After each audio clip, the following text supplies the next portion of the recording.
RS Praveen Kumar గారు బీఆర్ఎస్తో పొత్తు పెట్టుకోవడం, దాని మీద మీరు కార్టూన్ వేయడం మీ ట్విట్టర్లో. రాజకీయాల్లో ఎదగాలనుకున్నాడు, ఏనుగెక్కి ప్రగతి భవన్ వెళ్ళాలనుకున్నాడు. కేసీఆర్ని అపరచాణక్యుడు, రాజకీయంగా ఉద్దండు అంటారు, మీరు దగ్గర నుంచి చూశారు కదా. ఎందుకండి ఇప్పుడు ఇంకో ఫస్ట్ అనౌన్స్ చేసిన క్యాండిడేట్ ఎవరు అని ఇప్పుడు నేను పోటీ చేయను.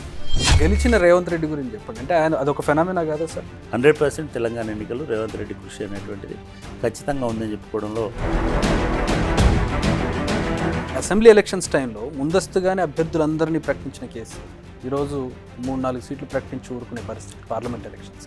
ఎందుకు అట్లా బ్లాంకెట్గా నీకు పెద్దపల్లి కావాలా కోరుకో, నీకు వరంగల్ కావాలా కోరుకో, నీకు నార్కర్ణం, ఇదే పుట్నాలా మీరు అమ్ముతున్నది? హరేక్ మాల్ ఏది తీసుకుంటావో తీసుకో అని చెప్పడం ఏంది?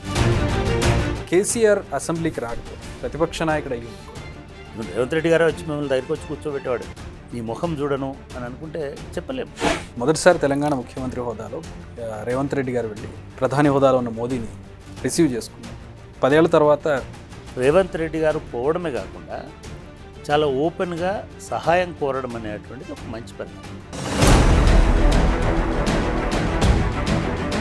టీఎస్పీఎస్సీ మీరున్నప్పుడు ఒక రికార్డు కూడా ఉంది. ఆ తర్వాత ఇంత దారుణమైనటువంటి అపవాదుని ఎదుర్కోవాల్సి, ఇన్వెస్టిగేషన్ ఎదుర్కోవాల్సినటువంటి పరిస్థితి. రేవంత్ రెడ్డి వచ్చిన వారంలో నెల రోజుల్లో చేసిన పనిని మీరు అధికారంలో ఉన్నప్పుడు ఎందుకు చేయలేకపోయారు?